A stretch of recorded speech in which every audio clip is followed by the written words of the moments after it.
में दिख रहा है कि कम से कम 300-400 आंगनबाड़ी शिक्षा मित्र की नौकरी दांव पर लग गई, 400-500 की। पूरे प्रदेश में 500-700 लोगों की लगी होगी। कैसे चलेगा?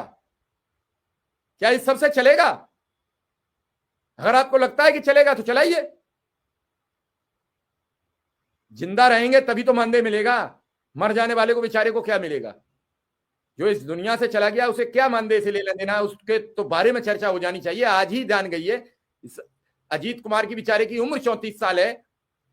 परिवार में कौन, किसको हिम्मत कौन दे रहा होगा? 4 वर्ष का एक बेटा है। कोई नहीं, आदमी है, अपनी बात लिख जाता है, उसकी अपनी भड़ास है, उसकी कोई और तो सुनता नहीं है। मिश्रा जी सुन लेते हैं तो अपना मिश्रा जी पर गुस्सा निकाल के अपना निकल लेता है। क्यों, क्या करे? कोई उसकी सुनता तो वो कहां सुनाता। अब जहां सुन लेते हैं, जहां बातों पर ध्यान देते हैं, बड़ी समस्या है। मैं सबसे आपसे कह रहा हूं, पहले तो एसआईआर को लेकर दबाव में मत आइए। वो कहते हैं हम सस्पेंड कर देंगे। बहुत सारी प्रक्रियाएं हैं कि आप सस्पेंशन आपका रुक जाएगा, जांच में रुक जाएगा, बीमारी से रुक जाएगा, कोर्ट से रुक जाएगा। काम करिए उतना जितनी आपकी हिम्मत और आपकी ताकत है। अनावश्यक काम का प्रेशर मत लीजिए। कोई अधिकारी ज्यादा कहता है तो कहता साहब इतना ही कर पाएंगे, नहीं कर पाएंगे तो आपको जो समझ में आता है वो करा दो। कम से कम जेल चले जाएंगे, नौकरी से निकाल दोगे, जिंदा तो बने रहेंगे, ये जवाब दे दीजिए।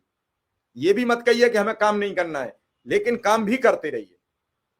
काम सरकारी कर्मचारियों को जो जिम्मेदारी दी है उसे करते रहिए। उन्हें कहिए, बाकायदा टाइम बढ़वाइए इसमें। 4 नवंबर से 4 दिसंबर तक यानी 30 दिन है। 30 दिन में अगर एक बीएलओ के 600 वोट भी दिए हैं, 900 वोट दिए हैं, तो एक दिन में वो 30 वोट कैसे फार्म भर के कंप्लीट कर पाएगा? कोई घर मिलेगा, कोई नहीं मिलेगा, किसी के पास प्रपत्र होगा, किसी के पास कागज होगा। आज 30 लोगों को फॉर्म दे दिए, कल वो देंगे कि नहीं देंगे, कल वो मिलेंगे कि नहीं मिलेंगे, सबसे फोन पर बात करनी है, फॉर्म कलेक्ट करने, फॉर्म भरने, फॉर्म अपलोड करने। थोड़ा बहुत काम थोड़े ही है। संजय कुमार जी कह रहे हैं मैं बीएलओ की डबल ड्यूटी कर रहा हूं और मुझे अनावश्यक परेशान किया जा रहा है, प्रेशर में लिया जा रहा है। बहुत सारे साथी हैं इसमें अनुदेशक शिक्षा मित्रों में, जिन्हें पंचायत का भी काम दे रखा है, एसआईआर का भी काम दे रखा है और विधानसभा में भी लगा दिया। ऐसे लोग कैसे ड्यूटी कर पाएंगे? एक एक आदमी 3-3 बीएलओ की ड्यूटी कैसे करेगा? क्या ये कोई विचार कर रहा है? कोई संगठन के नेता भी अब इस पर विचार करें और अधिकारियों से मिलें। आखिर अब तक 2 लोगों की, तो एक अनुदेशक एक शिक्षा मित्र की जान चली गई, किसी कारण गई। वो दबाव में गई, एक्सीडेंट में गई तो जान। बीएलओ ना होते शायद नहीं मरते।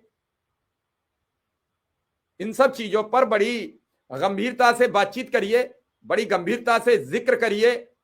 ऐसा नहीं है, ऐसा नहीं है कि लोग समझते नहीं है, ऐसा नहीं है लोग सुनते नहीं है, लेकिन क्या जान की कोई कीमत है?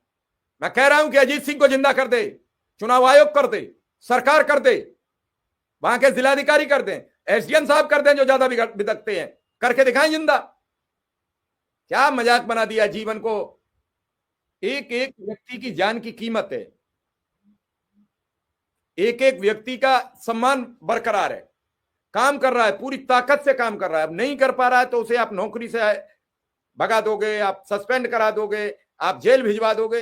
अरे इतना काम का क्यों प्रेशर बना रहे हो?